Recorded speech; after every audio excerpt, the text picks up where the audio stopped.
Proceeds to sickbay. The doctor should look at it as soon as possible. It is the way in which we propagate our species. Please demonstrate how this is accomplished. So, what's next? I don't know. Hi, and welcome to Casual Trek, a Star Trek recap and ranking podcast brought to you by Nerd and Ty and the Trill Hot Springs. I'm Charlie Etheridge Nunn, a writer, and I've got worms. Also, I'm a Venom fan.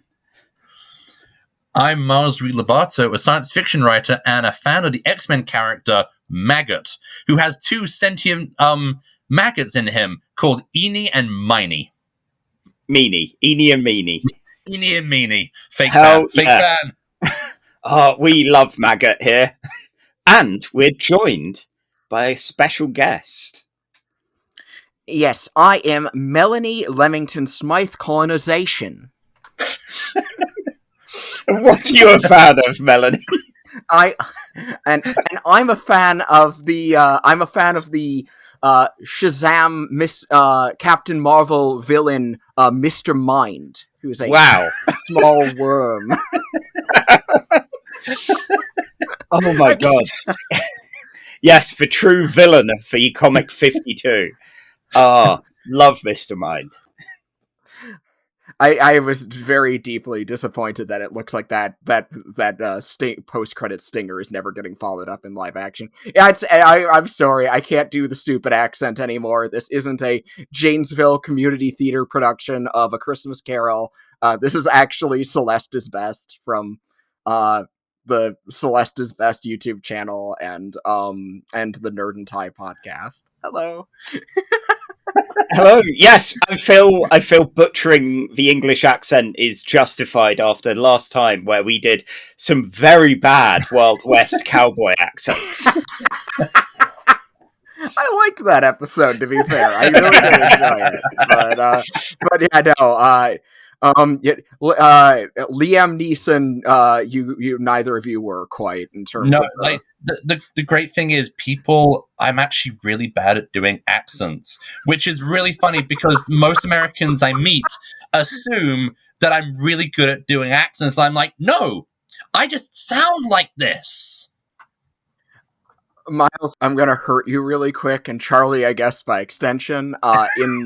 When I was in college, I went to a small science fiction convention where they had a 1/1 Dalek there, and I went to it dressed as the 10th Doctor, and I did an accent for a couple of of folks who asked me to, and a reporter from the Stevens Point newspaper is like, "Oh, are you from England?" And it was just me doing my David Tennant impression. It was not. It was. Wow. Yeah, I've fled from a life-size Dalek before, but I've never dressed as a Doctor. I have dressed as the Master though, the Delgado one. I feel second best Master. Yes. Second, who's your first? Missy. Oh, that's it's always going to be. It's always like Delgado. What do you think I was going to say? Eric Roberts. To be fair, Eric Roberts was my first master. My introduction to Doctor Who was the TV movie. So, yeah. God, amazing.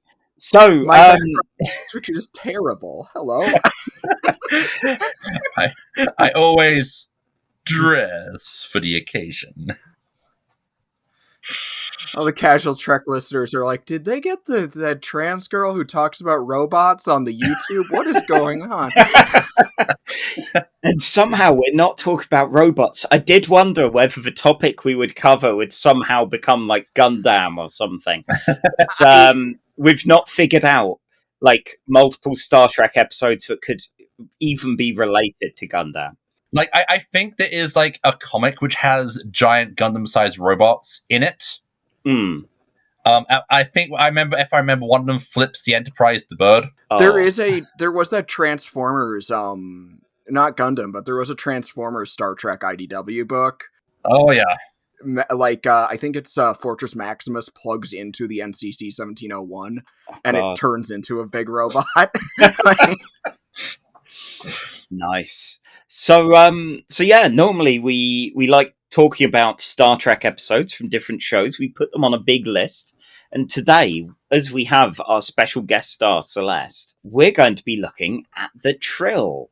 You guys big Trill fans? The gayest Star Trek race, honestly. So yes, I adore them. I absolutely do. Growing up in the 90s, watching Star Trek with my dad, a lot of Deep Space Nine. So Jadzia Dax was a big part of my formative, my closeted gay brain, very formative memories from just really Jadzia Dax in general.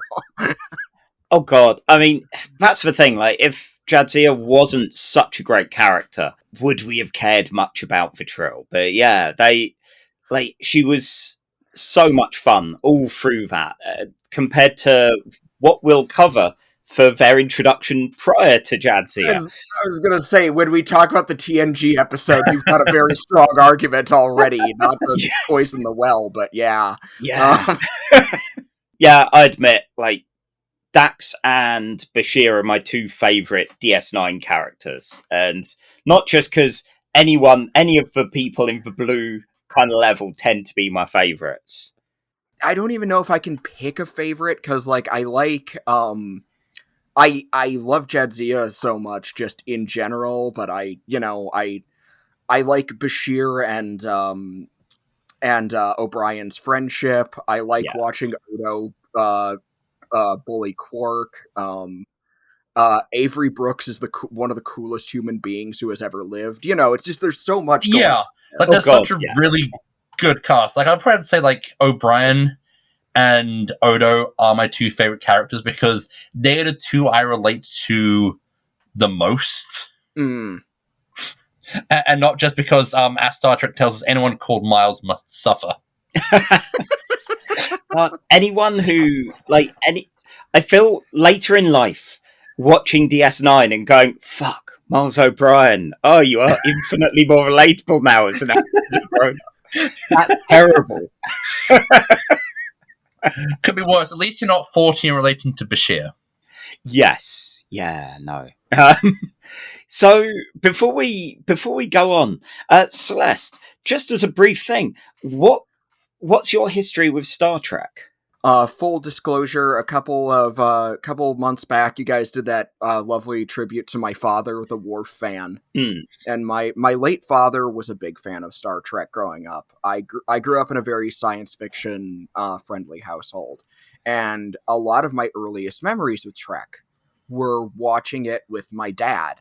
In fact, the earliest memory I have of really engaging with and enjoying something with my father on television was watching a rerun of Best of Both Worlds.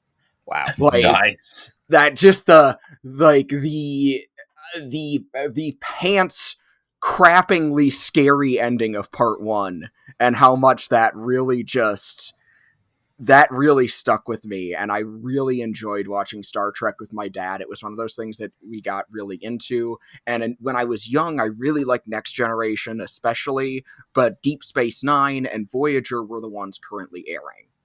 So, and I could always tell my dad was super into Deep Space Nine, so I think that made me vibe with that one even more. And I don't know. I think even critical baby Celeste was being picky about writing even back to when Voyager was airing, when it was like, yeah, this is a bit dodgy, isn't it?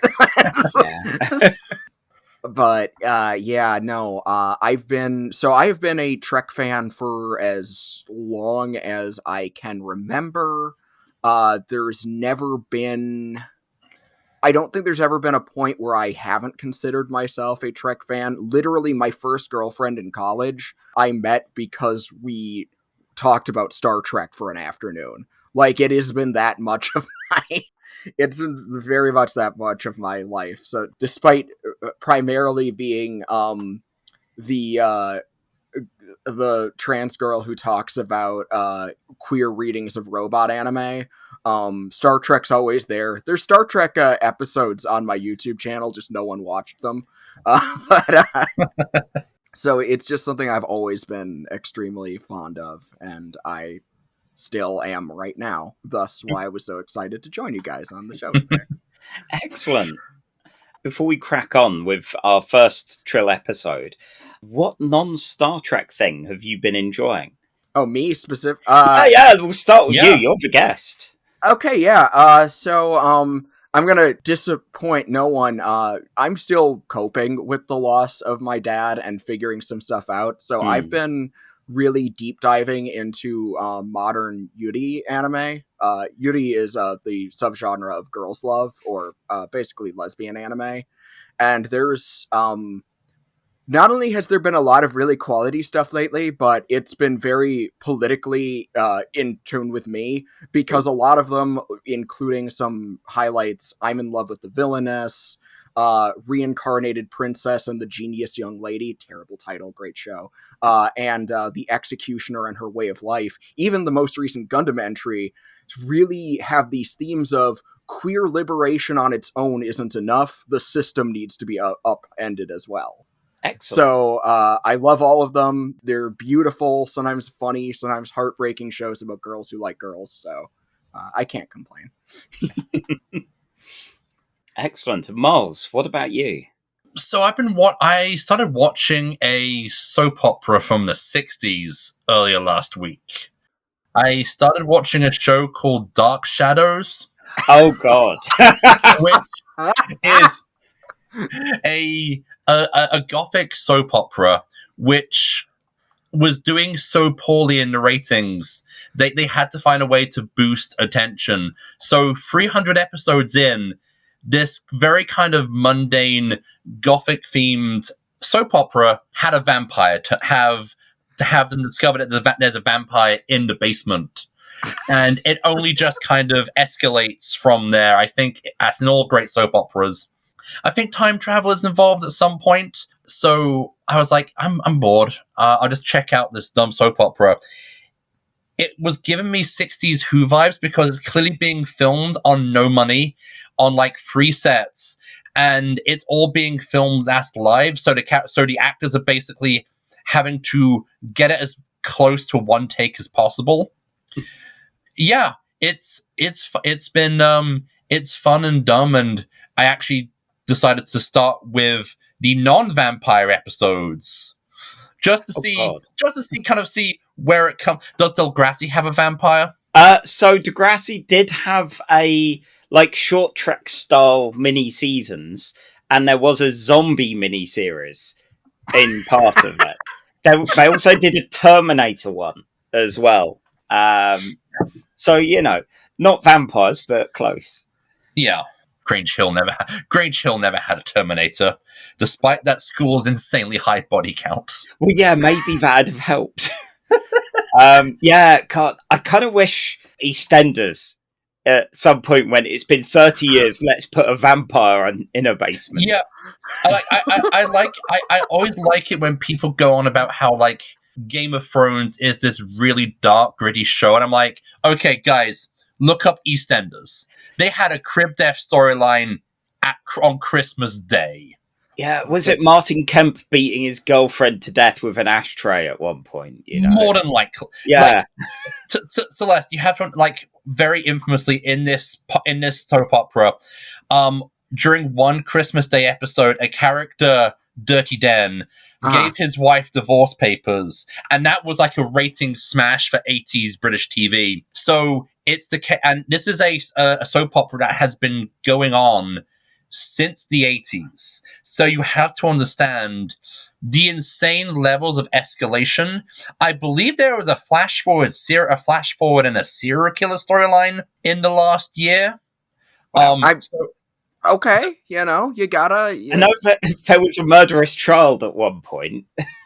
I'm sure. I respect any show that could keep going for that long, even if it left the rails more than a decade ago. The thing is, the difference between US daytime soap operas, which are all insane, is that all British soap operas kind of go for this kitchen sink neo-realism. Okay. And so everything is kind of, very much like that style of like post-war British cinema where everything feels very gritty and kitchen sink. So you've got this very grounded, realistic world and characters, but the fucking insanity that goes on in that, I tell you. I was a regular watcher for over a decade during my teenage years, and you can see the craft. Like, again, it's not a good show, but the grind that they do, I think the same way that I love ongoing comics, I love that Batman's been going on for so many years, and the same with X-Men hitting this point now with the Whedon run and things like that, where that it's had so much unhinged madness to go with. And yeah, Whedon's obviously not read Excalibur, so he keeps writing Kitty Pryde as if nothing changed since like 1982, 83 or so for her. But he's still taking pulls from that kind of era. It's, any of that kind of soap operatic nonsense I kind of admire. It's that joy of like serialized narrative of like, trying to another one of my obsessions, because like that's not something new for human storytelling. Like, one of my other obsessions is Arthurian mythology, and it is fun. Like, Gawain's depiction from story to story can be drastically different, and it's all the same guy, but it's different writers. The original Percival story actually was unfinished. And before the popular Wolfram von Eschenbach Parzival retelling, you had other people coming in, and it feels like when there's a really good comic run, and then like a rubbish writer takes over after like a writer you really like comes in, who will be like, and then in this chapter, Gawain shows up, and he's the new main character now. It's like, oh, okay. The story's called Percival. Okay, never mind. Yeah, Fantastic Four was like that. I did a marathon of the entire run of it, and you'd get a good run, a temporary writer who was garbage, and then another solid writer, and it'd just keep doing that for years. It's almost like the improv game of yes and. Definitely. And so, Charlie, what non-Star Trek thing have you been enjoying? So, I've been watching a show by Nathan Felder called The Curse. And I love Nathan Felder's Rehearsal and Nathan For You. They are horrendously awkward, like difficult watches, but fascinating to see. Nathan Felder's a really weird little guy. And I love him. It's been great fun. The Curse is shot so often like it's a horror movie. Seeing online someone going, oh, so Nathan Felder's discovered David Lynch then.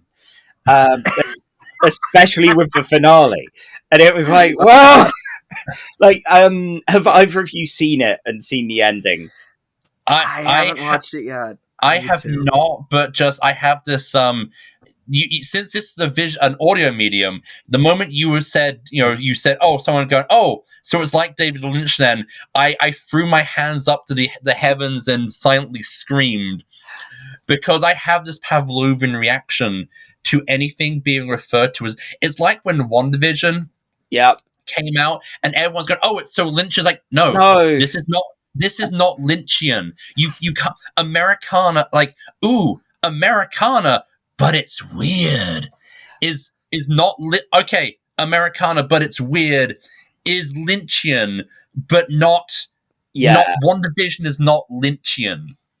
So with this, you get a kind of glorious sense of discomfort watching all of it, as Nathan Felder and Emma Stone play a couple who are trying to do a reality show called Fliplanthropy, where they're basically trying to flip homes and make them kind of sustainable passive homes, and try and reinvigorate a local place called Española in New Mexico. And their attempts at being benevolent and being, politically aware and sensitive to things like the indigenous folks there or anything like that are so horrifically uncomfortable.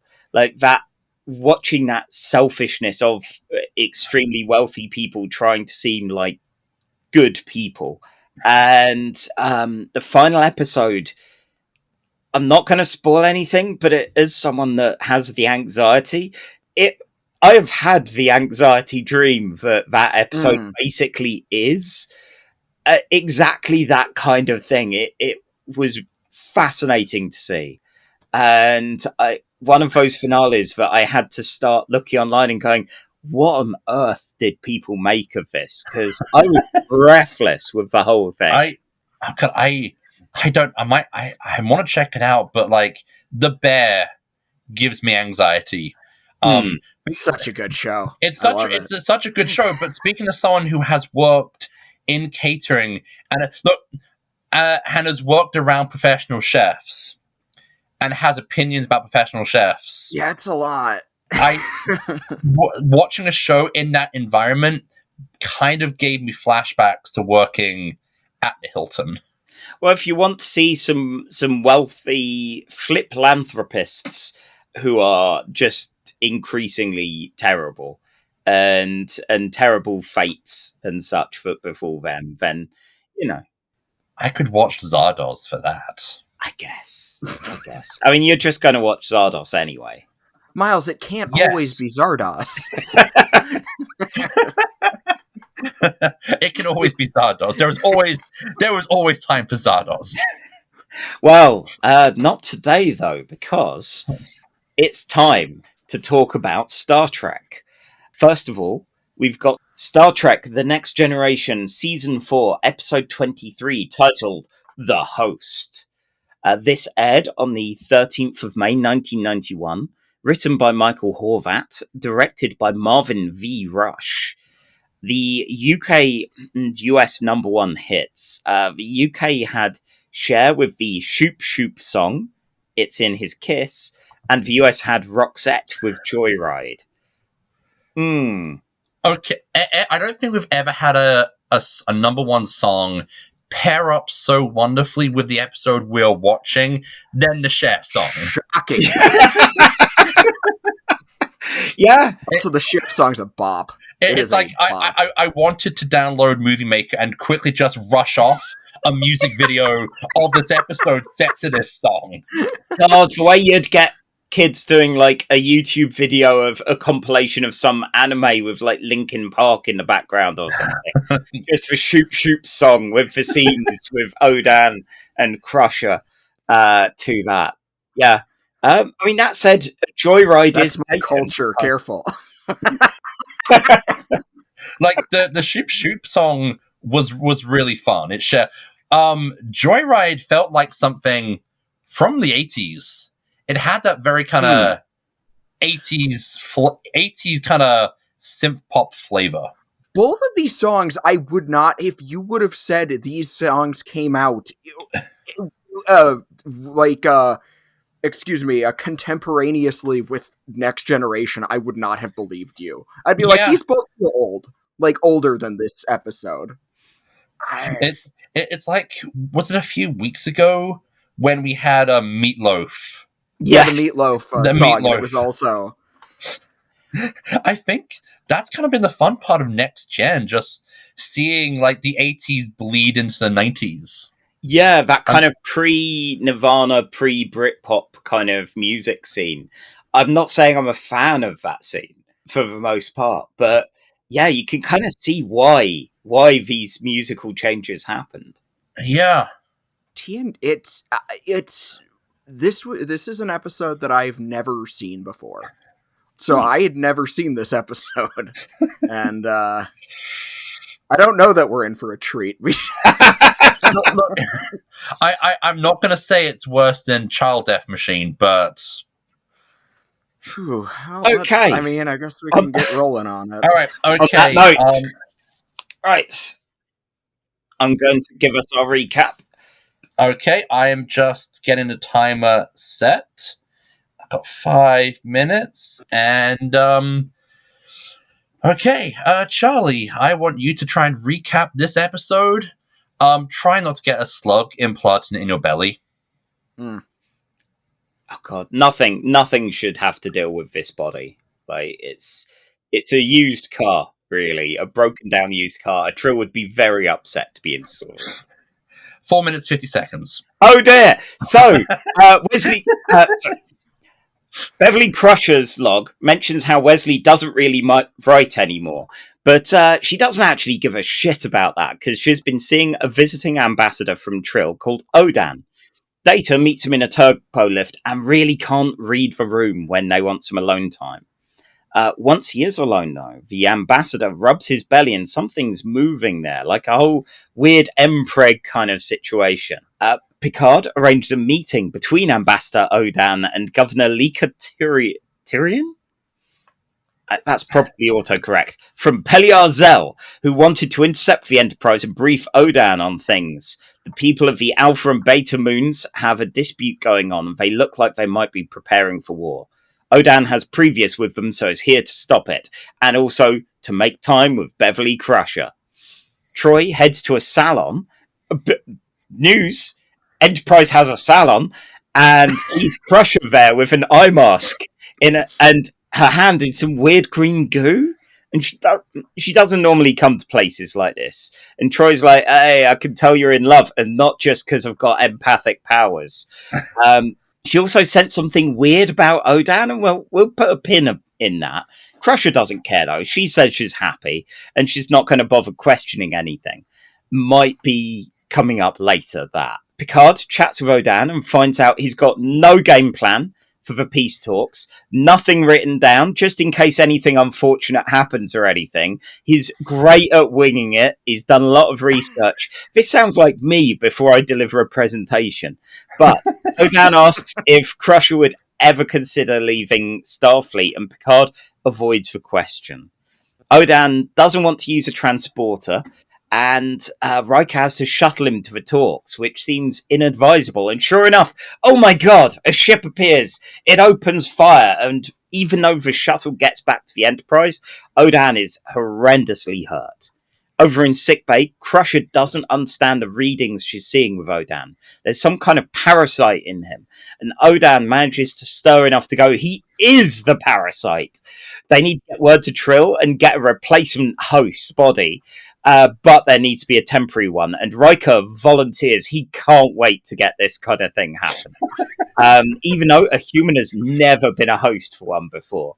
The surgery, it's a success, and this massive, slightly weirdly coloured slug is pulled out of Odan's body and shoved into Riker's. His brainwaves go weird, and then they level out. Riker wakes up, says he's fine, calling Crusher Dr. Beverly, just like Odan did. And he seems oddly more calm and measured in how he talks. They call this into Teleka, and the Moonies might be suspicious of Odan wearing like a Starfleet flesh suit, but they're still going to try. Crusher checks in on Riker and asks why didn't Odan tell her about the whole slug thing. And he's like, I know, but I still love you. And Crusher isn't so sure. As she admits to Troy and 10 Forward, Riker is a lot more like a brother to her, so it's really weird seeing Odan wearing him.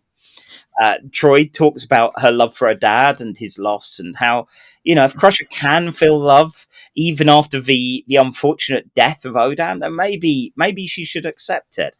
And there's a charged glance between her and Riker/Odan. The Alpha and Beta Moon reps both show up, and Odan has to prove who he is, giving some history and then mentioning a botched assassination which was kept off the books in the last peace talks. They're like, okay, you're legit, we're going to go away and have a think. And Riker looks really pained now. In sickbay, Riker's getting worse as his body's rejecting Odan. Crusher gives him some painkillers and he gets up and leans for a kiss, but Crusher can't bring herself to do that yet. The sides are open to a negotiation, and Odan is sounding a bit more like Riker now. And the new host is 18 hours away. There's been some space turbulence. It's not looking great. Crusher calls in on Odan to check his symptoms, and after a heated, hushed conversation, the pair kiss. Now, it's meeting time. And the Moonies are getting ready for the meeting, but so are all their forces. They're preparing for a war if these talks go bad. Oh. Oh no, the talks have gone badly. The talks have gone badly. You were doing really well. Oh, I just want to say, do you yeah. want a mood killer? Oh. If you talk about how how you're conflicted about your new boyfriend, and your friend goes, "Let me tell you about my dad." Yeah, that. I was watching that and going, "Ha! Oh, that's not the relationship I That was weird. Yeah, let's let Troy cook, but there's a better going somewhere." Look, I am conflicted about doing the nasty with my boyfriend because he's currently wearing my coworker as like a Zentai suit. Yeah, but I really miss my dad. Celeste, this is not directed at you. Yeah, I mean, but think about what if I started doing that to anyone who asks me for relationship advice from now on. Do it, definitely. Or like just any advice in general. Like, I've been thinking about getting a good savings account or something. Like, well, you know who else had a savings account? My dad. It's like when people used to come to me for relationship advice. I'm like, I am dating a girl I met on Yahoo Messenger who lives in Wisconsin. I am the last person you need to be going to for dating advice. Wow. Do you know? I also just really miss my dad. I just miss my dad. Yeah. Okay. Let's try and drive this home. Okay, get those peace talks done, Charlie. Yeah. Go. Okay. Odan's gonna have some difficulty with these peace talks. Speaking of that, he's really unwell, but he's gonna press on. He will need to be removed from Riker's body soon in order to keep Riker alive, even if it means Odan's death. Picard looks like he wants to ask Beverly whether she fucked Riker, but he just says, "It's alright, I'm here for you as a friend." Oh dear. This is, like, for Picard, that's boiling with rage. That kind of thing. 6 hours pass, and the Trill ship is even slower. It's like 9 hours away now. Odan stumbles out and says, "It was worth it," and then collapses. Brilliant close to a meeting. They're not going to go to war, but Odan is dying now. Crusher operates on Riker, and he's fine. Odan's slug gets put into stasis until the new host arrives, and this new host, this is Kirill, and is a woman, which, here's the new host, Kirill Odan. The surgery is a success. Odan says, "I still love you, Bev," and Beverly says, her problem here is she can't live with the idea of someone changing bodies like this. It's a real mindfuck to deal with, like changing a body again and again. Maybe one day she'd be fine with it, but not now. Odan kisses her hand kind of weirdly and then leaves, and that's the end. Well, 1 minute and 38 seconds. Okay, so I have a question for both of you. Do you think there was a point when Picard and Crusher have a relationship between Picard season 3 and Trek? Do you ever think there was a point when Beverly said the words, "You kiss just like Riker"? Oh. Oh boy. That's... It's not even like to me, that's not even the most awkward thing about this episode, which is an indictment against the writers, frankly. Oh my, yeah, like Didn't love that ending. Did you know what? The beginning. So I do want to say, I really, at the beginning of this episode, I'm like, I've never seen this one before. This is a really cool concept. Dear God, Odan has a lot of chest hair. It's kind of imposing. Oh no, his belly's acting like mine after I eat too much Taco Bell. Like, I was really relating to this guy. And then it was like, oh, okay, wait, where are we going? And like, I understand that, fans hadn't assigned like as much of a trans allegory to the Trills yet, but as soon as Beverly starts talking about like, the change in bodies, I'm like, I'm feeling kind of attacked right now. I don't like this. Yeah, it's an interesting one for that. I don't think I ever.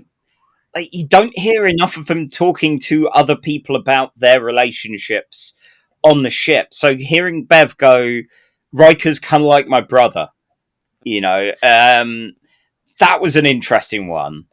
That Like, was also kind of weird because I'm not gonna pretend I'm the TNG expert, but I read them as co-workers. I never read them as especially siblingly. Yeah. No. Admittedly, this is the place for people that are fairly casual on the lore of all of this. But I mean, they hang out and play poker. Yeah, that's it. Now, keep in mind, I don't have any siblings. So, like, I'm an only child, so maybe you guys could tell me anything sibling-like, and I'll be like, oh, okay. Like, I mean, someone had to sit me down and go, yeah, that thing in Game of Thrones, that's weird. Oh, good. I thought that was gross. I'm glad I'm not alone. Yeah, I mean, sibling relationships for me and my brother have mostly been some mild violence against each other, and then against anyone who threatens the other one as well. Okay, yeah, and a lot of sarcasm.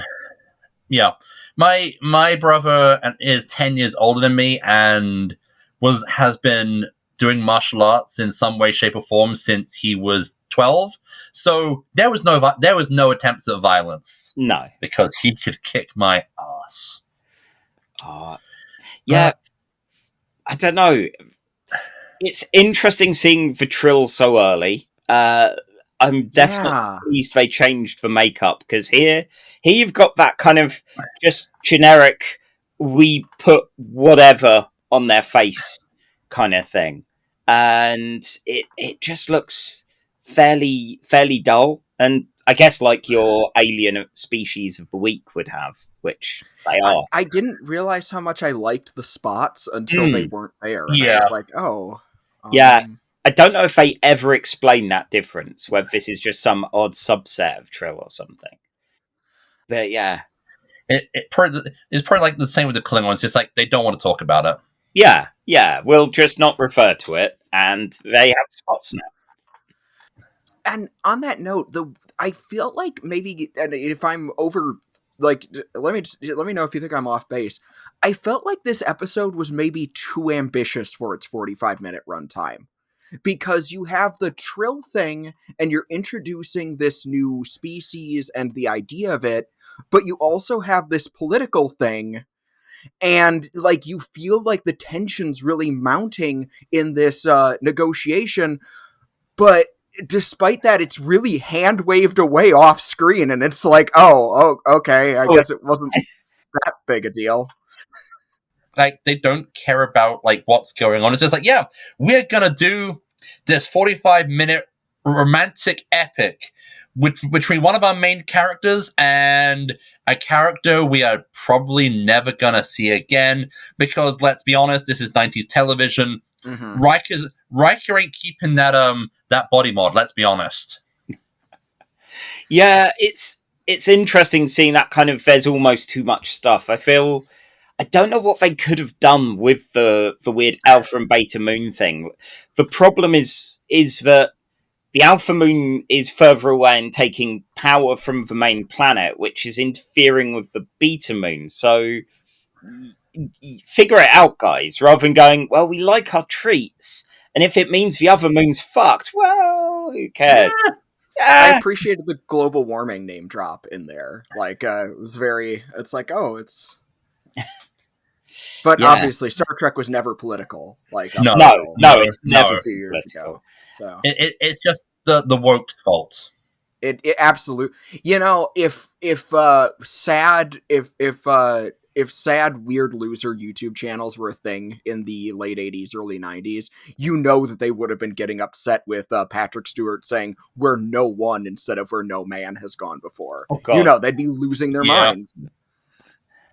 Oh, that's just so dumb. Man, and then, like, and at no point, I think my big kind of problem with the episode. Apart from, like, it's trying to do the sweeping romantic epic, even up to the point where Odan Riker walks into the bar, into 10 forward, and you have the big close-up. You know they want the huge orchestral score, and I'm just like, what is Riker doing right now? Is he just kind of going, man, I once tried to fuck a Klingon, and this is weird.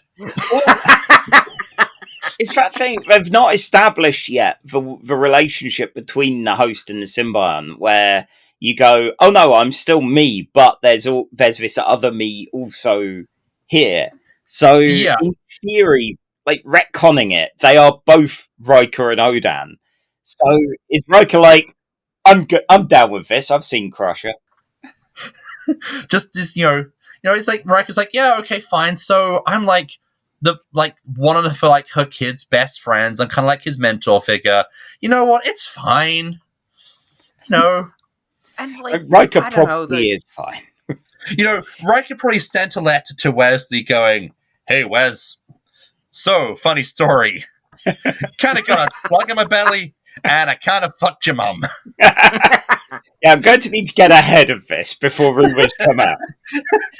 Wasn't technically me entirely. It was the slug. Yeah, it was the slug's idea. It was my penis.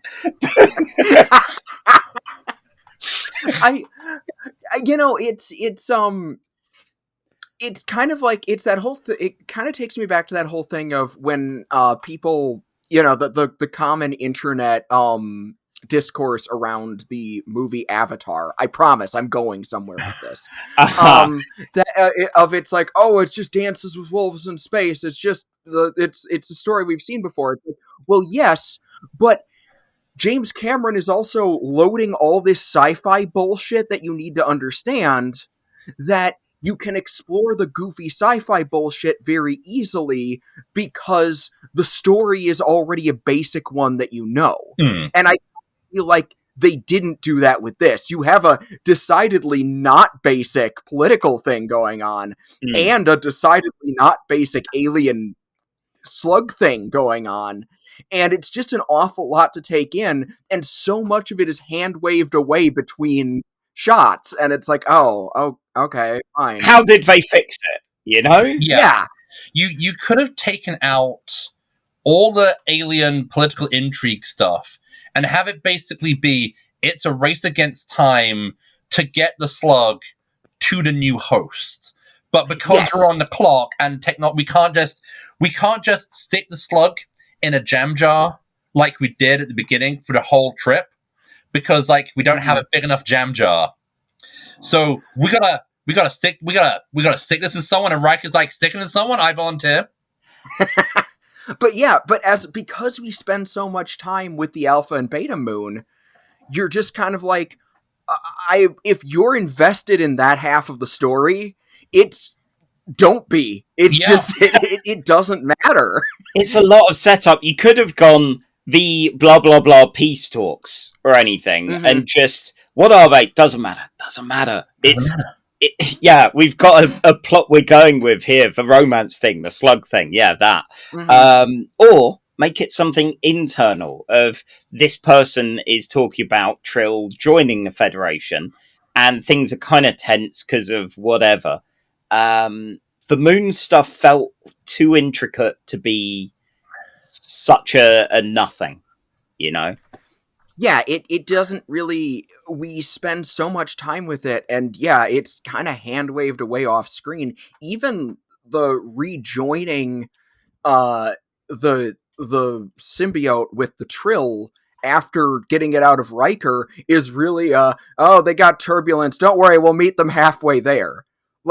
That's not dramatic tension. That's me coming home for winter break. Well, as I'm sure you and everyone else are aware, a big old list of every Star Trek film and TV show. It's a big slab of marble that we're carving away because obviously this is an objective list of extremely worst Star Trek. Going from number 1 with Star Trek II, The Wrath of Khan, and let's see, going all the way down to number 87, which is Lift Us Where Suffering Cannot Reach from Strange New Worlds. It's a pretty big list, and we're on our road to 100. So, where on earth is the host going to be installed? Where are we putting this slug? So, I am looking at the lowest ranking episode of TNG, which is... Oh, wait! It is... Old favourite. I thought it was Justice, where Wesley Nitter gets killed on Planet Fuck. But no, it is our old favourite Encounter at Farpoint, aka Patrick Stewart watching his career die in real time. God, I remember long ago when that used to be our kind of dipstick for quality. And now it's right near the bottom of this list. So are you saying this is a bad one? It's not great. It's not offensively bad, but for all the bits that are good with it, there are at least 2 or 3 more things. It's 2 or 3 more things which are bad. It's like, okay, we have peace talks. We don't care. Crusher's new romance. He'll be gone at the end of the episode. Oh no. Crusher's romance is actually a slug, which needs to get put in Riker. Riker volunteers, and that's the last consent he gives to anything, or any kind of opinion he gets on anything. There's not even a scene at the end of the episode when, Picard comes up to Riker and goes, so, was having a slug in your belly and having your entire personality subsumed by the slug, was that fun? Yeah, was that all you hoped it would be? And Riker's like, do I get time and a half for this at least? It's like, no, you weren't actively around. You're not getting anything. This is a vacation day for you. Then just the end, which is oh no, the slug lived, but it's in a woman, and so Crusher is it's the night. It's maybe homophobic about it. Ellen hasn't come out of the closet yet, so queerness in American TV is a very special episode of I don't know, Blossom or Growing Pains.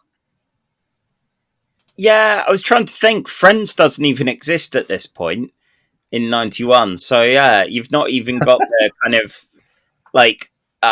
lesbian ex-wife of Ross kind of thing. So yeah, I don't know how he was in American TV. I mean, Golden Girls had handled some queer themes at this point. It was this was a problem behind the scenes that the writer, the actors on TNG were open to exploring LGBT themes, and Rick Berman was very, very, very against it. Of course. It often comes back to Berman.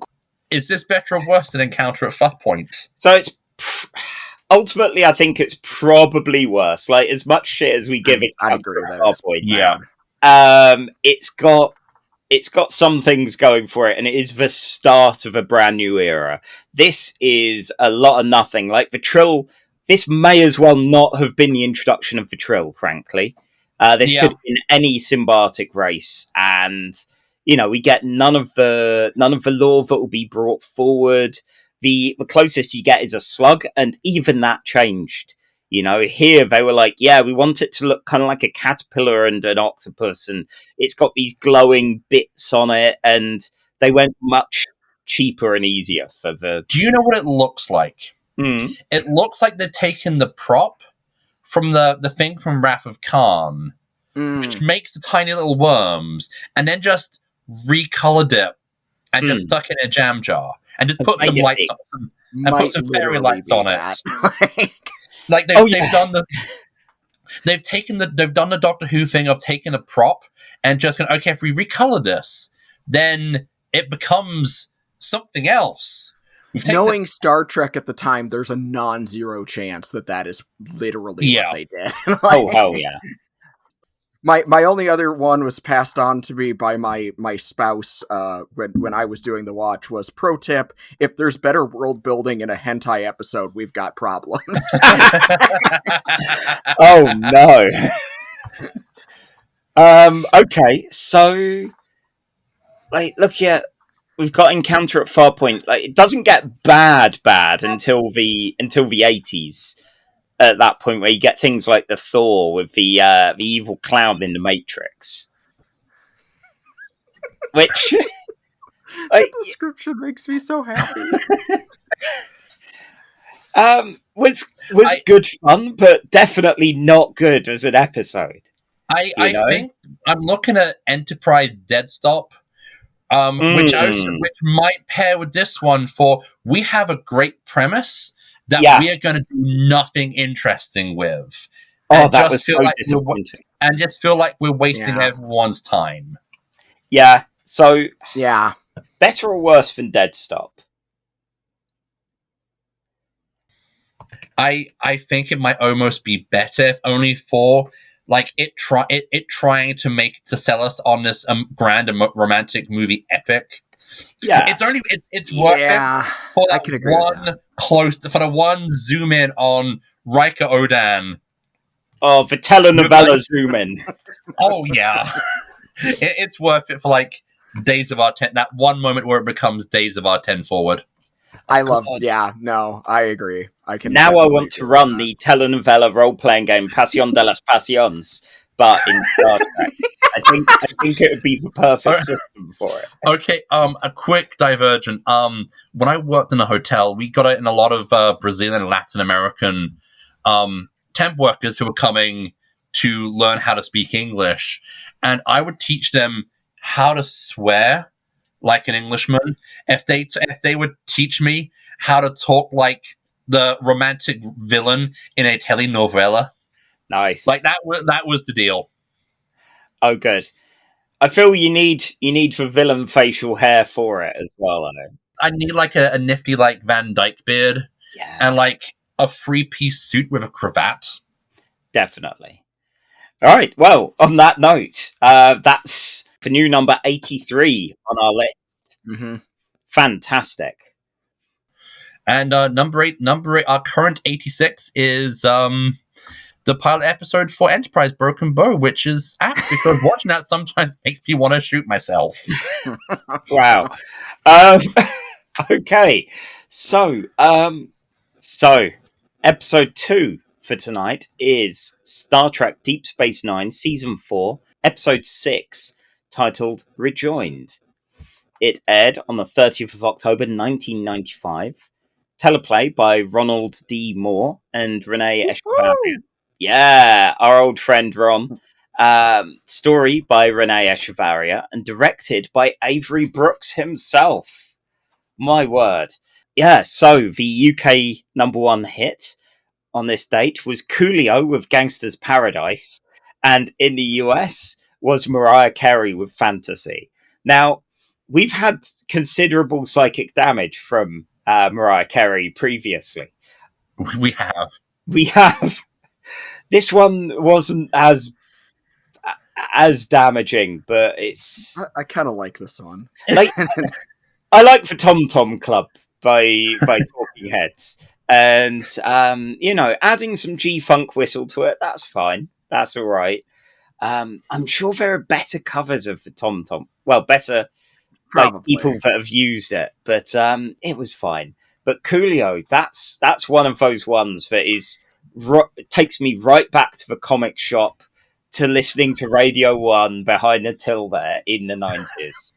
In my notes, I just put next to it Gangster's Paradise, real goat shit. Oh, Yep. I have to be honest. I made a playlist to listen to this morning, and as I was listening to Gangster's Paradise, I admit my next thought was right. I have to put on Amish Paradise by Weird Al Yankovic. Oh dear. I know you're not a fan of the Weirdest Al. I've just never followed his work. I don't know. I've seen him live. He doesn't have much of a staple hold in the UK. So I only really started learning this guy exists when I started spending time in the States, and everyone kind of really likes the works of Weird Al.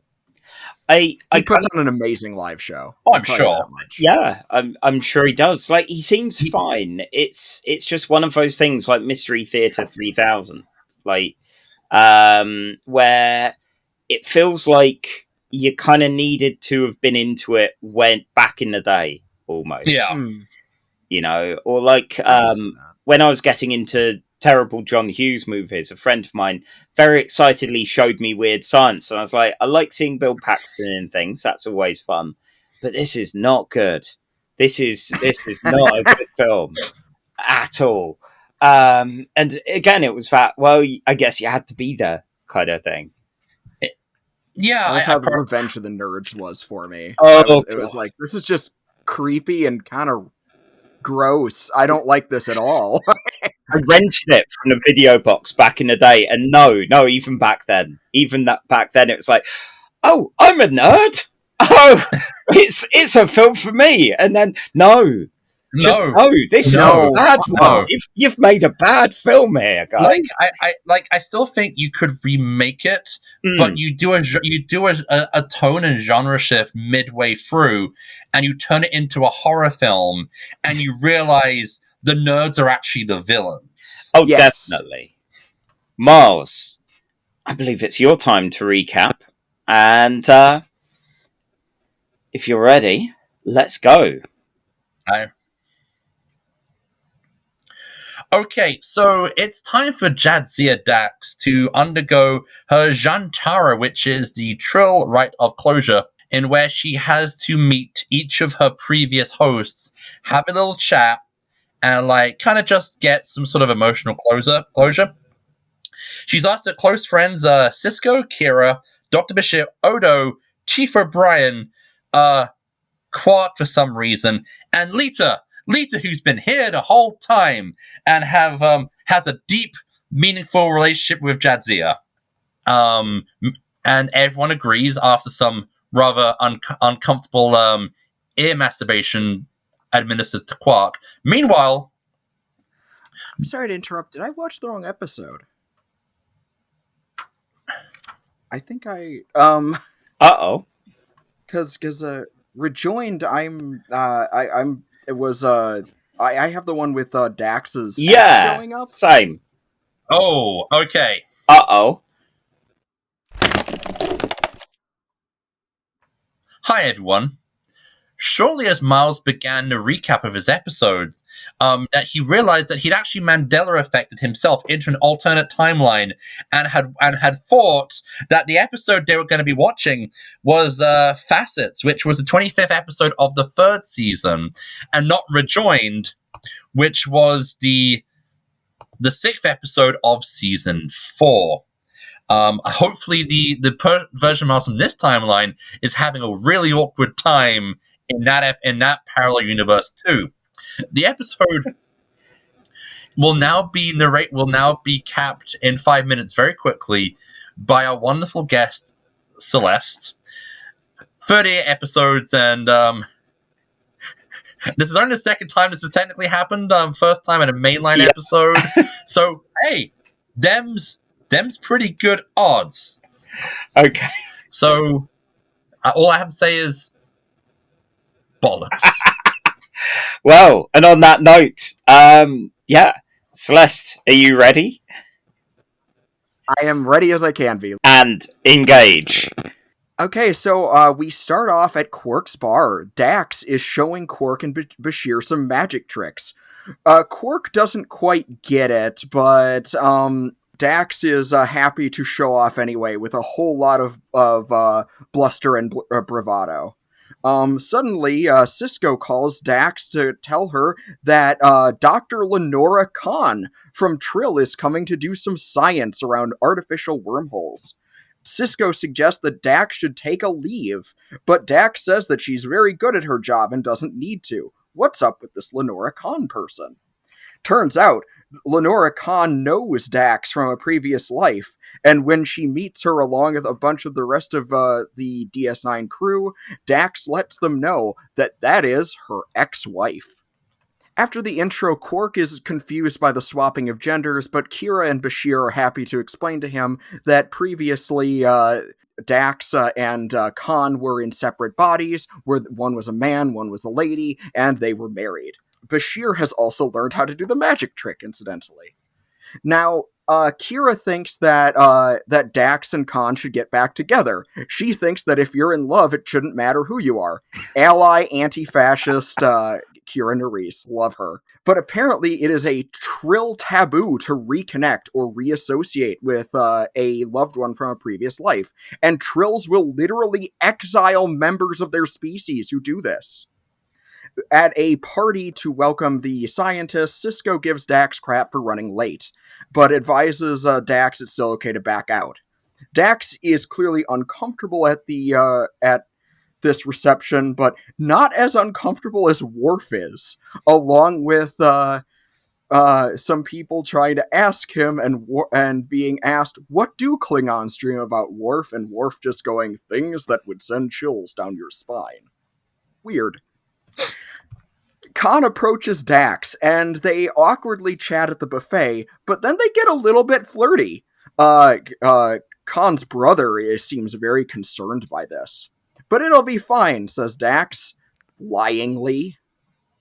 O'Brien meets with the Trills about the modifications that they made to the Defiant later, and Dax and Khan are left alone while they go to fix up the Defiant for this experiment.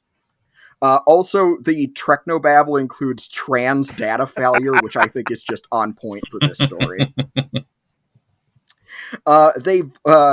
They both have trouble talking about their past selves, but Dax still feels awful for not listening to Khan's previous self, who told her or him at the time not to get in the shuttle accident that ended up killing that previous host. Dax invites Khan to dinner and volunteers Julian to join her. Poor Julian comes to the dinner with Dax and Khan and is clearly left out of this awkward conversation, the thirdest of wheels. Dax and Khan acknowledge that they have more in common now than they did previously, now that they're both scientists. Acknowledging having a different voice and seeing a different face, but it's you. Okay, time for the wormhole experiment. Later, the next day, they're trying the wormhole experiment with the Trills, and it works! Oh boy! The theory stood up to the test. They're able to make artificial wormholes. Everyone's excited. But Khan's brother is noticing Dax and Khan are still getting real flirty. Khan's brother even pulls her aside, and no one can seem to agree on how to pronounce her name. It's Lenora this time. Anyway. Khan confronts Dax about what her brother said and how he's concerned about them. But Dax seems heartbroken and I'm to be told just heartbroken friends. to say that's no! 5 minutes. Okay. That's alright. That's Biscuits. alright. It's yeah. Let's start the stopwatch and see how Okay, let's wrap this up. I'm almost there. Dax seems heartbroken to be called just friends and initially wants to disengage, but both parties are still clearly in love. Dax admits that she still blames herself for her previous death, and they kiss very passionately. The first lesbian kiss on broadcast TV, no less. Khan leaves. Dax confesses to Cisco about what happened. He's concerned. The price for violating this is too high. Cisco warns that if she's exiled, that's not just going to be the end of her, but the end of the symbiote, and wants her to be sure she's ready to pay the price. Cisco is a good friend and tells Dax that he will back her no matter what she chooses. They go out to do the experiment again the next day, and the Defiant is off in space. They try to create another wormhole, but there's a sudden hull breach. Khan is in the line of fire, and Dax goes down to rescue her. They embrace, saying, "I never want to lose you again." Khan's brother actually thanks Dax for saving her, and And Dax even gives a gift to Khan from the planet Ryza, so some of you might remember as the sex planet. Lenara Khan blames herself for everything that happened, but Dax reminds her that they made a major breakthrough. Dax begs Lenara to stay, but Lenara says she absolutely cannot stay. After everything they've been through, she decides that they can't put their feelings ahead of the well-being of the Trill, and she leaves the station. Dax and Khan lock eyes one last time, and Dax cries. Oh, that's 2 minutes and 7 seconds over. Yeah, that's alright. It was a dense episode. That's one of those things that, like, going back to these 80s, 90s Star Treks that you forget about, especially with how decompressed TV is now, like, just how much they could cram into 45 minutes of TV. This felt like it was the kind of soapy, romantic vibes that they were aiming for with the host and doing really badly. You know, this was so much soapier. Although it also had the chilling truth that Dax knows close-up magic, which is never the trait of a trustworthy individual. I like the fact that this one is one of the problems that the host has. The previous one we looked at is how ashamed and confused it is about what a inherently gay premise the episode is. And this one is so unapologetically in your face about it. I remember, so this is an episode I remember from when I was a little kid. Yeah. I watched this one when it aired. And my mother, who, by the way, this is not a dunk on Mom Izumi. Mom has been extremely supportive of me in the now. But my mother in the 90s was scandalized. Absolutely scandalized by that kiss in there. She was not prepared for what it was depicting. And I remember even as a little kid being kind of like, I don't see why you're so upset about this. This seems... It's incredible what the difference 4 years makes with that kind of thing compared to the host, where it was very, like, not saying, oh, I don't like you now, you're a woman, but yeah. Mm-hmm. Yeah. But it is kind of there. And I don't know, the whole, I know also that that again, going back to our nemesis Rick Berman, that he was never a huge fan of DS9, and this probably didn't do anything to really win him over. But yeah, I remember watching the captain's chair. I think it was, and DS9 sounded like it didn't get much attention while TNG was on, and then it didn't get much attention when Voyager was on. And they kind of hit a point and go, fuck it, do whatever. Internally, even while there were a lot of stressors pushing, especially on Ron Moore and Ira Stephen Bear, which, seeing Ron Moore's credit as one of the writers of this kind of makes sense. Because, yeah, he always seems down for this kind of thing, like for pushing what can be done compared to what the network would want. I've always been a big fan of Ron Moore, and this was just a reminder that he was always this good. Like, it wasn't, it's not a fluke. Like, I know also it's quite popular these days to be rather dismissive of even the 2004 Battlestar Galactica, but I think the writing in that show was largely quite brilliant. Oh god, yeah. Speaking of third wheels here, that's how I feel right now. But entirely my own fault. I admit it. I do really want to rewatch new BSG, and I keep meaning to check out For All Mankind, which I think he worked on. Also Helix, which I'm less inclined to want to check out. Oh. I've heard Helix is trash TV. Helix is not good, but I watched it avidly. So last Tuesday, I think it was, I watched the new True Detective, and it's set in an Arctic station, or at least part of it is, and that gave me flashbacks to Helix, but in that kind of, they don't really have more sets than this. Like, here is the Helix soundstage, and then in season 2 they get to go outdoors, which was very exciting. But yeah, it's Ron Moore's good fun. Like BSG, I think I started rewatching it and we got distracted with something around mid season 2. So one day I want to pick it back up. But yeah, this is a really strong episode. I really like this one.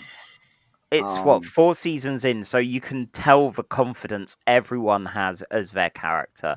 Everyone's way of figuring any of this out, like Quark being confused about the close-up magic and about the kind of like history of the symbionts together, and not figuring that out makes a good mouthpiece and an apt one, because like you wouldn't expect Bashir to do this or any of the main staff there. And some of just the acting in this episode is so on point too. Like I loved like obviously Terry Farrell has to really carry a lot of the episode as Dax, and you see such a great impression of her character. Even that close magic scene at the beginning, you get that juxtaposed her very flamboyant, normally very confident self, and against her at the gala, the meeting, like soiree dinner thing, where she's deeply uncomfortable, very undax-like.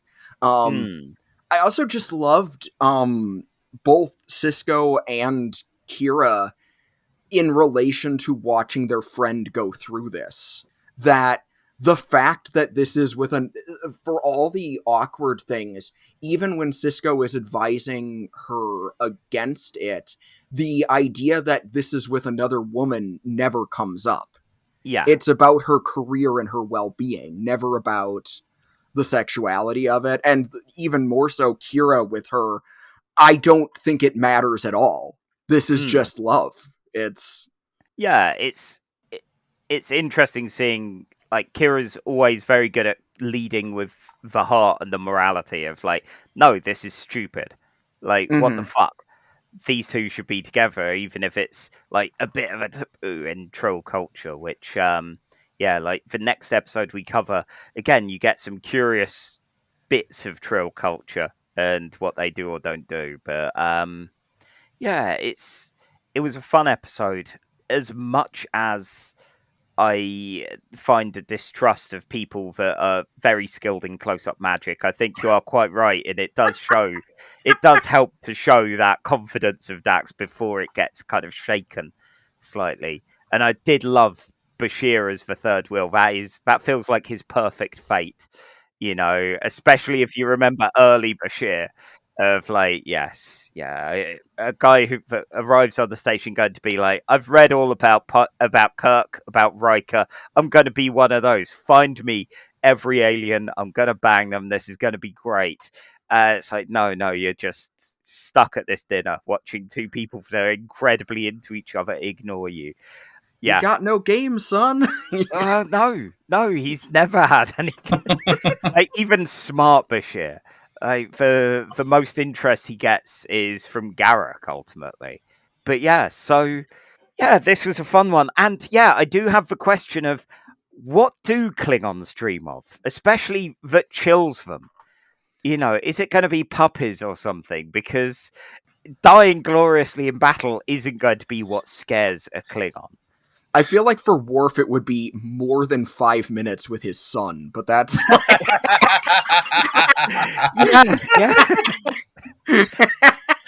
Oh god, Father's Day. Yeah, that's no. New age music. Wow. The sitcom Friends.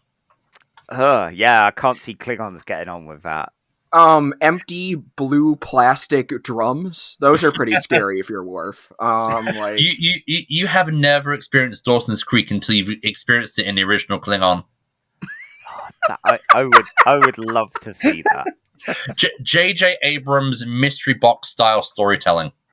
I mean, it'd be a couple of episodes before, like, Joey stabs thingy, Michelle Williams' character, Jen, early on going, no, get off my patch, dueled for death, there we go.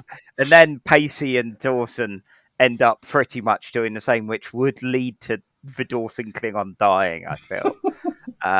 Yeah, it would be great. Like 2 episodes, those 2 stories done. Do you think in the future of Star Trek they import Earth, they export Earth TV, the rights to Earth TV series to be remade in different cultures?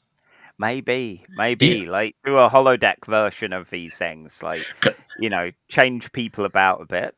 Could be fun. Well, like the Ferengi saw The Office and like they think it's a tragedy, like both versions. No. They think Wall Street is high art. Yeah. In the Ferengi version, Gordon Gekko wins. Oh God. Michael Scott is so devoted to profit. Why does no one respect him? That is a shockingly good Ferengi voice. Wow. In Ferengi culture, Atlas Shrugged has been remade once a year, every year. And it's always a guaranteed profit. Of course. Wow. Well, yeah. On that note, we're in a weird situation. Again, blame Miles of finding a place on our big list to go. Like this was a very good episode. It wasn't really there wasn't massive drama outside of the soap operatic drama. And that was all good stuff. But yeah, where does that make it land? Like, it was really good gay TV when gay TV was something that we didn't have. Yes. And that's my big that's where my big bias lies right now, is that this was also a formative episode for my gay ass. So. This is a big gay unit of Star Trek. Yes. An extremely, extremely big gay unit of Star Trek. Wow. I mean, that feels like that may end up being an episode title.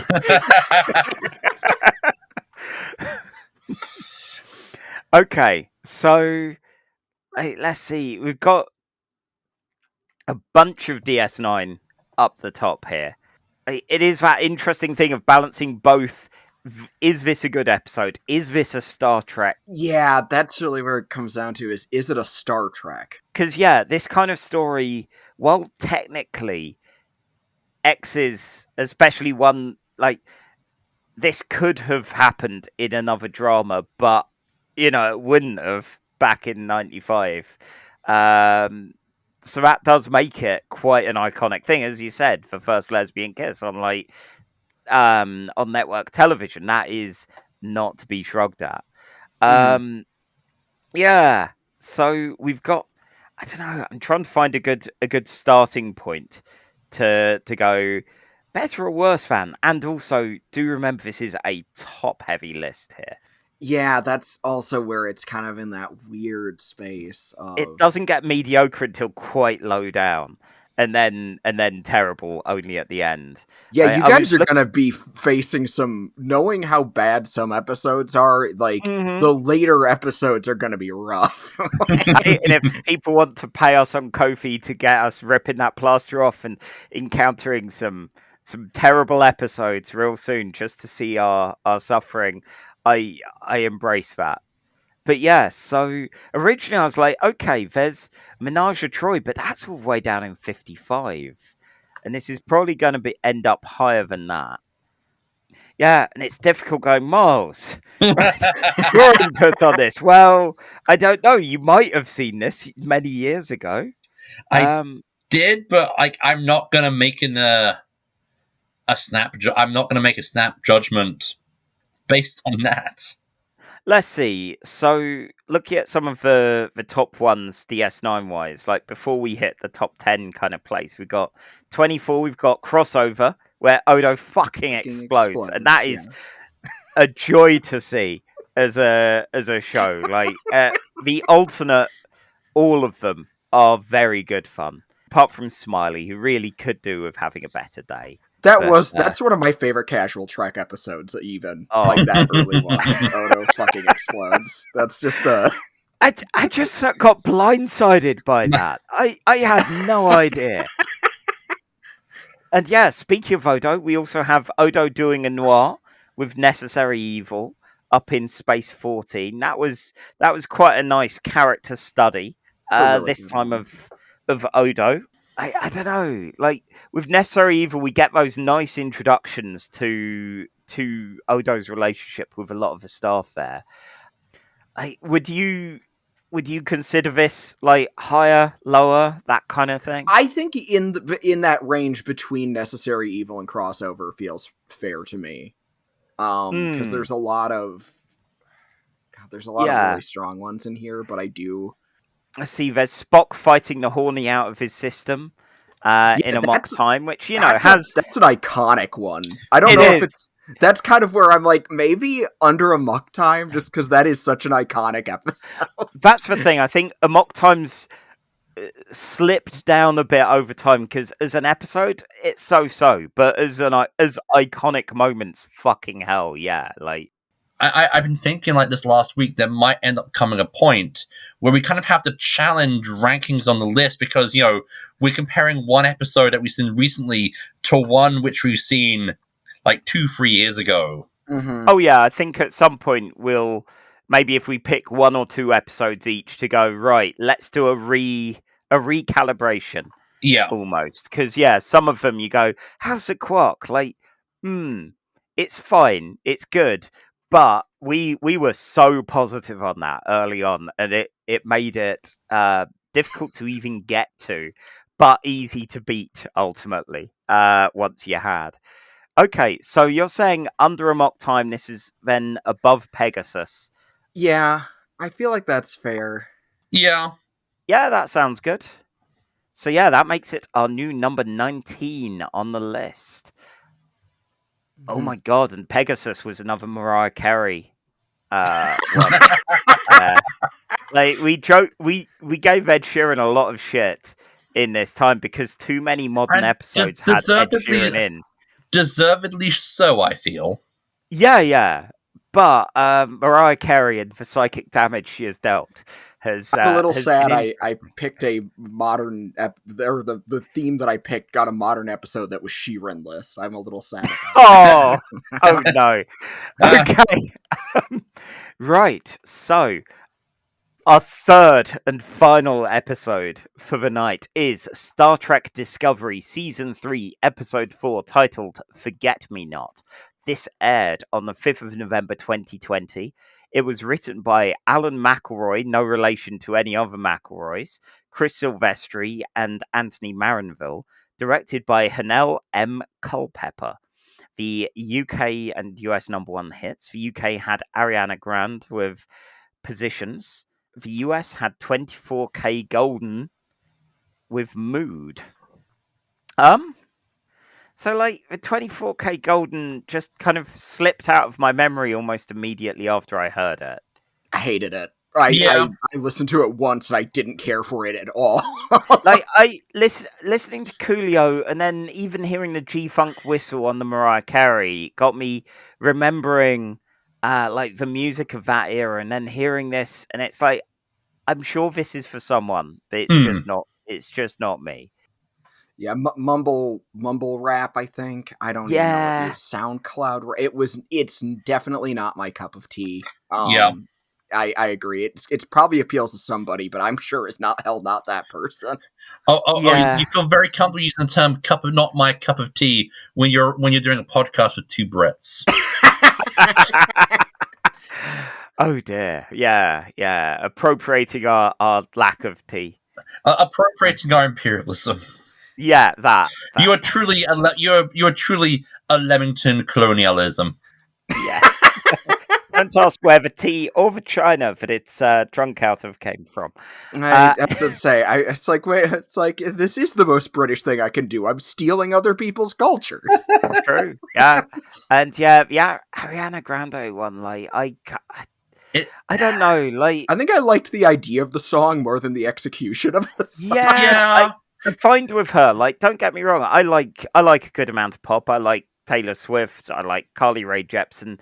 This, in theory, like, I don't have time for a lot of her things.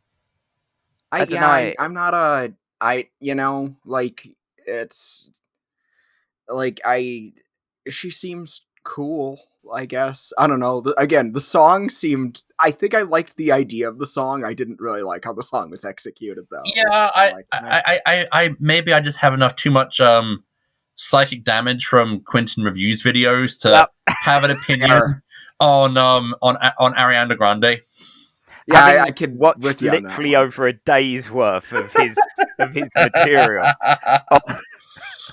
on her. Yeah, I feel that. Right. Well, time to deal some more psychic damage to our guest, who is having to do 2 recaps in a row. Okay, that's fine. So, yeah. I can't. God, it's been so long since we've done a discovery. I can't remember what the engaged equivalent is.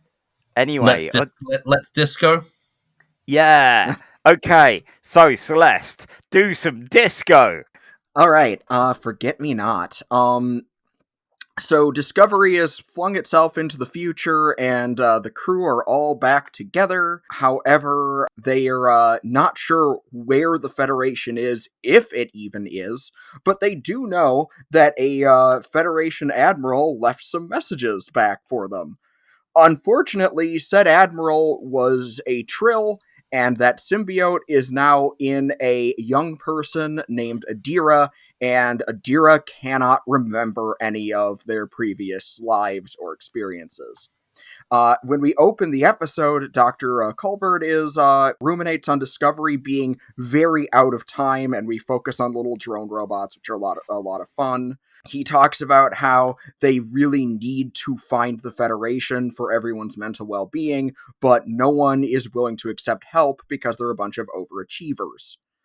Meanwhile, Adira wants to guide the ship to wherever this Admiral Senathal would want them to go, but can't remember it because Adira woke up in a pod and can't remember anything. Adira wonders, am I actually a genius or am I just a squid host? But they decide that the best thing they can do is go to Trill to try to find some answers for Adira.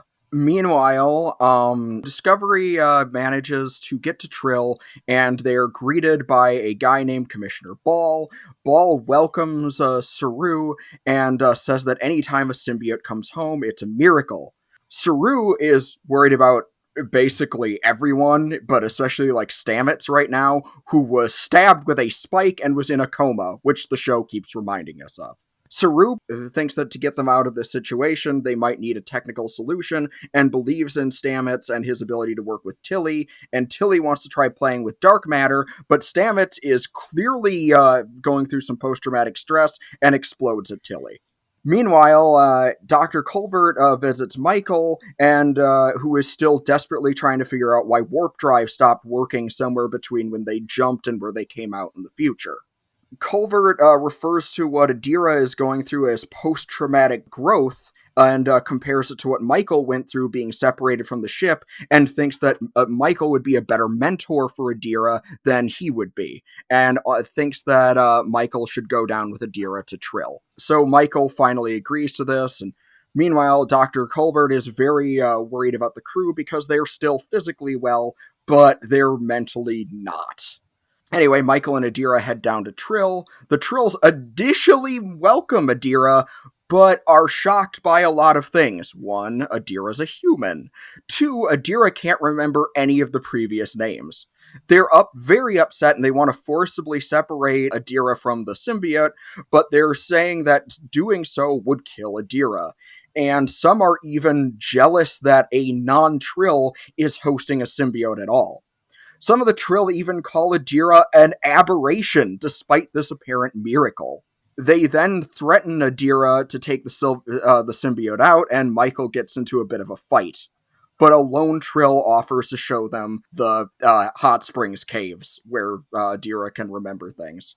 Meanwhile, back on Discovery, Saru decides to talk to the computer about helping the crew calm down, and the computer starts talking in a friendly voice, kind of like in that Calypso minisode. The computer suggests some R&R, movie nights, or maybe a dinner with the crew. Meanwhile, back on Trill, Michael and Adira go into the caves. Adira says that they feel safe, and the Trill say they don't have much time. Back on the ship, Saru gives everyone the night off and invites the bridge crew to dinner. Giorgio immediately makes it weird, because of course she does. The crew all affirm the decision to jump to the future, but when they try to... dang it. 5 minutes up. It sneaks up on you. It's alright. I'm having a bit of a... This is a long one. It's right, just make the dinner awkward by actually, that'd be a great way of making a dinner awkward. Just time it for 5 minutes, and then everyone has to stop. Invite a fascist emperor. Yeah. It's not a good way to... There's a lot of awkward dinners with fascist emperors in Star Trek, now that I think about it. That's how Space Seed starts. Oh my god, yeah, it feels like a theme we've probably overlooked. Right, anyway, let's press on and finish this awkward dinner. So, dinner is made slightly less uncomfortable when Giorgio, of all people, does a haiku, and the bridge staff all start trying to do haikus, which everyone's having fun with until Detmer starts getting real dark about Stamets almost dying. And everyone gets upset. There's a whole bunch of screaming. First, Detmer and Stamets storm out, then everyone else leaves, and Saru looks like me when I try to host Thanksgiving. Meanwhile, back on Trill, the symbiote says that the Trill who's helping Adira and Michael says symbiotes really rarely thrive in an unwilling host, and Adira goes into the waters, and this goofy little orb thing will make sure that everything is steady and safe. Michael tells Adira, "Hey, no pressure, but I really need you to find Senatol." Suddenly, though, the levels in the cave start dropping, and as a bunch of Trill guardsmen come in, all pissed off, Adira sinks. Oh no! Michael jumps in to save Adira, but Adira has completely disappeared. The Trill who is helping Michael gives her a neural stabilizer so she can go in the water to follow Adira. In the waters, Michael joins Adira in this weird flagellum space. Oh, but Adira keeps avoiding the threads that are in there. Michael finally encourages Adira to embrace the threads, and Adira starts remembering Gray, their boyfriend from the Generation ship that Adira used to be on. But Adira is afraid to go further. Gray was the person who played the cello, but apparently skill came with that symbiote. Gray assured Adira back then that it's still me, just more me. Gray also mentioned that he needed to accept the past as much as the past needed to accept him. Adira remembers giving Gray a gift box, but is afraid to remember that gift box. So there's quite a bit of fighting, avoiding the flagellum space, until eventually Adira comes to terms with the memories that they were trying to push back, and remembers that the gift that they gave Gray was a quilt memorializing all the great times they had together. As Adira accepts that, all of the previous tall symbiote hosts appear before Adira and Michael, and Senatol welcomes Adira into that collective mind. Michael also thanks Senna, which feels awkward, because, Adira's having a moment, you know? Now that Adira is reunited with all of their previous selves, and they're able to list off all of the previous Talls that they are, the other Trills apologize to Adira and even thank them. Adira is invited to stay, but opts to stay with Discovery because the gift of the Trill is to spread the symbiote into the galaxy. The Trill agree and say that they'd even be open to negotiating with Starfleet again. Meanwhile, back on Discovery, Tilly comes back to Saru to thank him for dinner, even though it was a total mess. Saru feels he can't compare to Pike, but to be fair, who can? Tilly praises him, and eventually Stamets comes in and apologizes to Tilly and thinks that they should look into that dark matter research. Detmer, meanwhile, tells Colbert she's not okay and wants to not always be so macho. Saru decides to host the movie night anyway. Everyone enjoys some classic comedies. Meanwhile, Stamets and Detmer embrace, apologizing to each other, and they all admit that the first step is admitting you're not okay. Saru believes that the discovery, now enhanced by the sphere, means that the computer is alive and it wants to protect the crew. Adira remembers Senetal's map, and now they can, not only will they be able to find what's left of the Federation, but Adira knows how to play the cello as well. As Adira is left alone, though, we find out that they can still speak with and interact with Gray. Ooh. This episode made me cry. Sorry, I just gonna skip straight to that. This episode made me cry and stuff. I really like this one, you guys. This is... Sorry to jump straight into it, but it's nice to remember that Discovery can be really good, and when it is, it's like...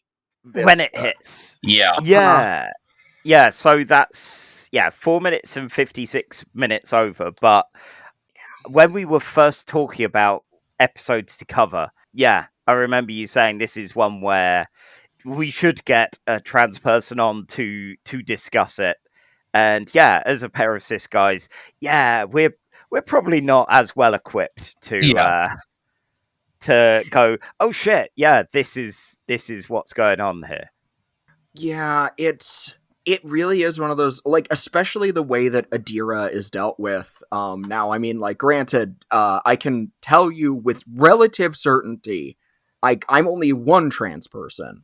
Yeah. But I promise you that most of us do not have literal other people living in our subconscious from the slug that Klaus Schwab put in our belly. But aside from that, though, okay, right, okay. I guess that may be news for. I did find this whole thing very, very deeply relatable. My beloved, like, intersex family members and other members of the trans community really love Trill characters, and this is, especially these last two episodes, really get into those things that I think a lot of trans people vibe with. The idea of the previous self, because even if I don't literally have, an admiral living inside my head, it is weird remembering, like, my childhood, even things that I was talking with you guys about earlier in this episode, because, like, I remember a little boy watching Star Trek with his parents, and that is me, but it also kind of isn't me, if that makes any sense. These are... It can feel like having memories that feel like another person, even though they're still you. And I think that's why a lot of trans people, myself included, have always really loved Trills.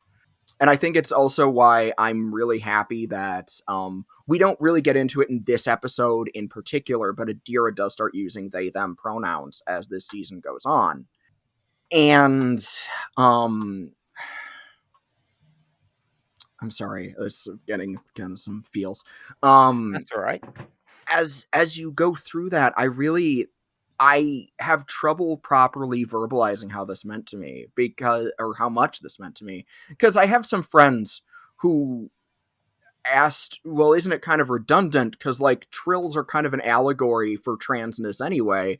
Do you need it to be a textually trans character? And I disagree with that wholeheartedly. I think having an allegory and having a textually trans character are still two very different things. And case in point, it's that way that people have such an easy time ignoring it. I haven't made a secret that I hate the TV show The Orville. I think it's just a dreadful show that no one should watch. But it's amazing. Jessie Gender and her YouTube channel, she brings up how weird it is that when the Orville... Even when the Orville does not have a technically trans character, but rather does it in allegory, you will get these reactionary weirdos who will talk about how the Orville isn't getting political, even though it has characters preach directly to the audience what the theme is, whereas a trans character existing in a show is apparently very political, I guess. Madness.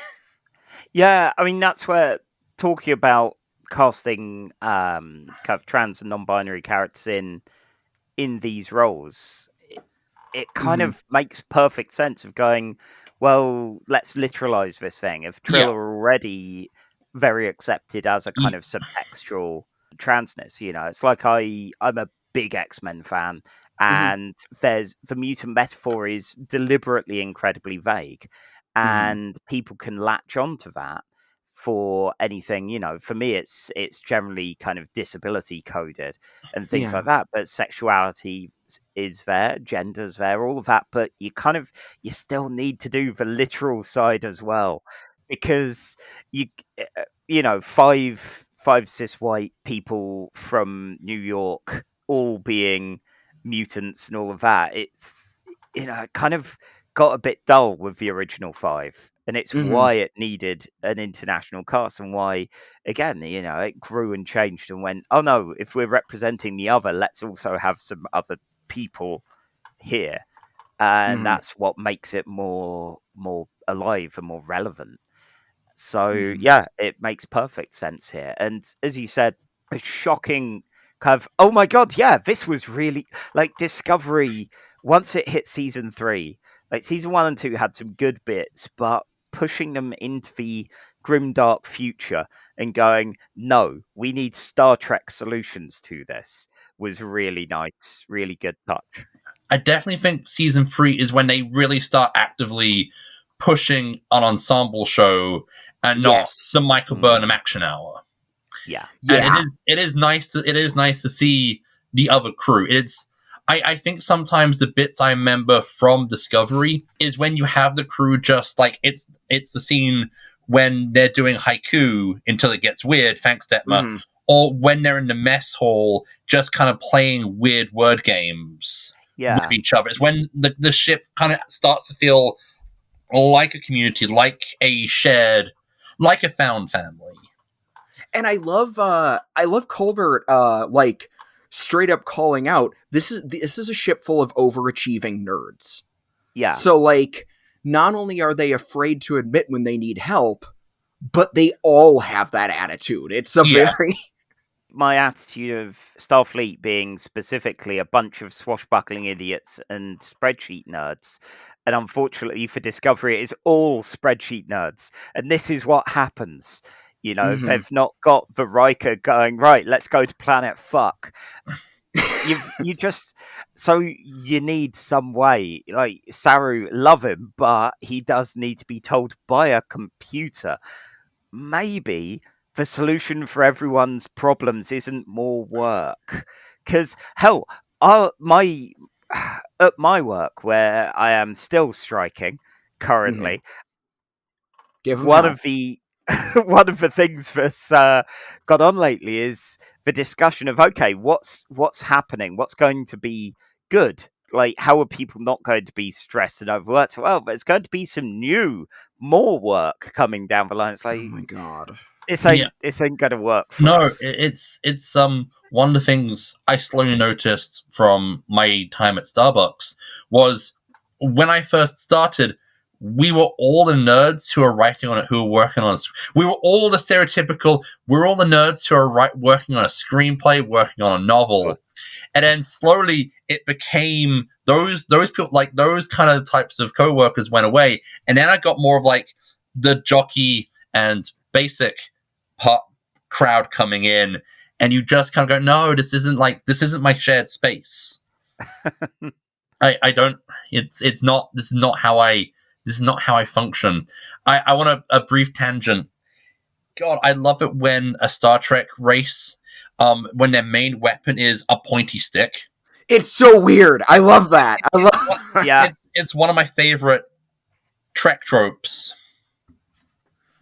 It's like that everyone else in the I mean, Star Wars does this too. We have this weird sci-fi thing where everyone likes pointy sticks. I mean, who doesn't like a good pointed stick?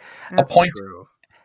it's interesting seeing the Trill. Like, I would want a bit more of a drill down to their culture of like, okay, why are compatible hosts less around now? What happened to a lot of the Trill that were out and about? You Mhm. know, Adira's generation ship that they were on had the ability to do the Trill surgery, which is good. Apparently, a robot could do it even. Apparently, thing Yeah. is, we're talking what 800 years after Riker got his thing, and hearing them quickly go, no, it's 2,000 years since the last successful one. It's like, yeah, we saw how it did not go great with Riker. No. Yeah.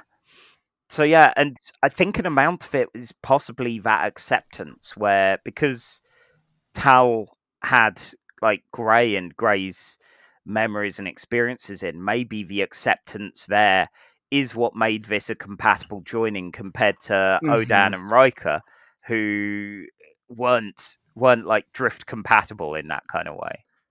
And it's kind of a rejection of that Trill taboo too, of like, what if that previous connection is what allows you to thrive rather than the thing that. What if we throw out the dogma and just, there are no rules? Mm-hmm. God, when they were like, yes, this is all we've got left, and I was like, just rampant belief systems and nothing of any value, and they pretty much followed up by saying that it's like, yeah, all we've got is our hardline beliefs, and they've not worked before, and they're not working now, but we've got to keep going.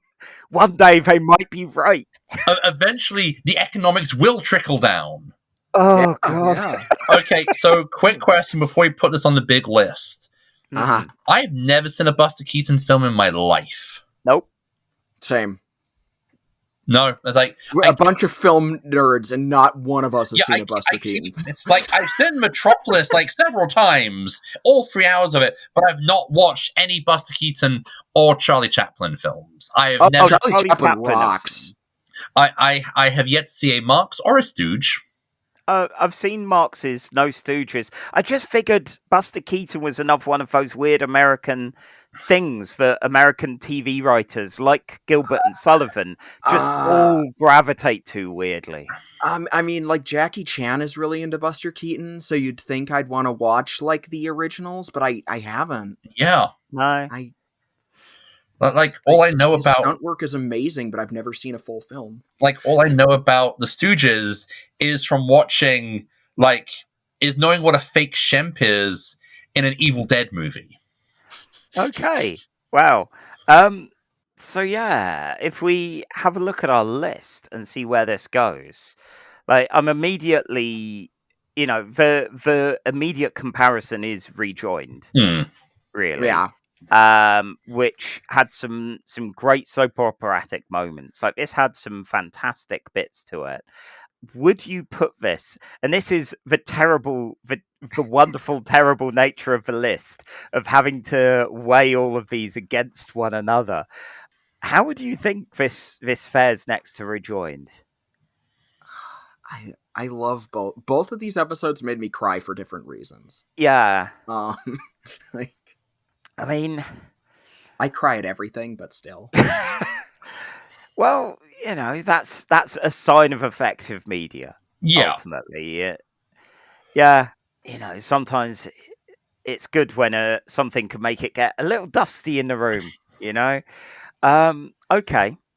So, I guess if we look at it, there are a few plots going on here. We've got the awkward dinner. We've got the fact that all these overachievers are stressed the fuck out, as our B plot, and the A plot as Adira having to figure themselves and their symbiont. Except who they are. Yeah, exactly. And, putting that into a literal space with, of course, Michael there.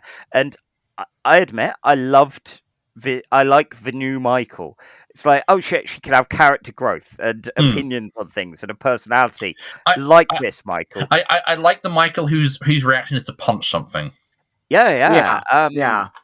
Like, Emma and I watched this very morning, and she was like, "Wow, Michael's changed." So yes, yeah. She gave up when Culber died. in season 2. I was like, yeah, I'm done. He Fuck got this. better. I know. He did. I know. I think the thing we kind of missed open, we kind of skipped over, is the fact that not only does Adira did they have to accept the symbionts, but have to accept that Gray died. Yeah, I'm sorry. I didn't even really properly express that because that's such a... Because that's the big part of the trauma, is to, accepting all that is about who they are now is to accept the loss of the person they loved. Mhm. Yeah. And that's, I don't know. I do wonder if maybe for quantity of things, this might be just above Rejoined, possibly. Yeah. I think it might, because it's so successful in the things that it wants to do. Mm. And it's got a full plate, and it finishes it. Like, Oh god, yeah. impressively Like so. this, whatever happens, this will probably be our most highest rated episode of Disco on the big list. Yes. Yeah, I mean, that's the thing. Talking about where we are with the 19th spot. Like, 32 is the highest rated Discovery episode. And I think it deserves to be up there. I really like Discovery needs some representation, and this is a strong one. Like, this is really feel that this is a very strong episode. Like, it has a really good, despite it still suffers from the HBO prestige drama of Picard. It does feel like we have an A plot, we have a B plot. I can sit down and I can watch this as a complete unit of Trek and not feel obligated to have to watch the entire season. Yes, that feels like they've got better at it. I think my biggest criticism is that Discovery can often seem painfully earnest. So there is some of that hushed, the thing I love about you, it's like, don't get me wrong, I'm someone that does use, I love my friends. I vibe with using love as a term, but it can get quite painfully earnest with it sometimes. It's like each episode, I value. When you hear it in a TV show, sometimes it does feel disingenuous. Mm-hmm. And that just might be we're just too cynical. We're too cynical for Discovery's beautiful little world where nerds rule. Yeah, most likely. Okay, so are we saying that this goes directly above Rejoined then? I think, I think, Celeste, you should have the casting vote. Yeah. Oh God. No, I also think it's above Rejoined. I like both, but I really think this is a stronger episode. And Okay. All right. And I'm proud to help Discovery get into the top 20. Into the top Definitely. 20. Yes. Yeah, next it's Finding an Enterprise. No, animated series. Yeah, actually. That'd be another interesting one. There might be some ones there, though, actually, I think. We've done the one with the most reputation, haven't we? With the one where they go in the time portal. I thought you were going to say Giant Spock. I mean, Giant Spock has a place in my heart. I mean, one has been referred to in Lower Decks and one hasn't. Yeah, exactly. But there's an episode that was written by that unfortunately falls into the Ancient Aliens category, but was written by a Native American screenwriter called What's Sharper Than the Serpent's Tongue. Yeah, that is a really strong episode. I can't wait to hear you guys. I remember that one. All right, so before we go into wrapping up, Celeste, I gave you a challenge. Do you have a theme for our next episode? So, in honor of my earliest Star Trek memory, and because it was one that we discussed but didn't end up choosing for this episode, I think I'd like to see you guys tackle a Borg episode next time. So take a look at our robot boys, our discount Cybermen. All right, a Borg, a second trip back to the a second trip back to the Borg. Yes, the less good Cybermen. Yeah. The Cybermen are the less good Cybermen. Oh. 80 Cybermen exist. And with that, we are done. Okay, Charlie. His blog is on www.faketales.com. You can find my blog at www.mareadlobato.wordpress.com. Celeste, where can if this is somehow people's first experience with you, where can they find you? You can find me at YouTube, Celeste is Best, where I talk about, I mostly talk about mecha anime, but a lot of other anime from a relatively queer perspective, also like movies that I've watched. Or you can hear me as a mess of a trans woman character in the real play show Stormwood and Associates, or hear me on the monthly podcast that this network is named after, Nerd and Tie. I'm one of the hosts there as well. So, Right. Or you can find me at Celeste is Best on Blue Sky. I still post there. you can find us on Casual Trek on Blue Sky, and you can find me as M. Reed Lobato on Blue Sky. If you like what we do and wish to request a theme for us or an episode you want us to cover, you can sling us some gold pressed latinum at our Ko-fi page, which is oh so Casual Trek. We have a theme and we're going with it. And as always, no matter where you go, there you are. Go to a Starfleet and be nice to your sluggo. And be nice to your sluggo and live long and have a jelly baby. Keep on spocking in the free world. What they said. Have a good evening.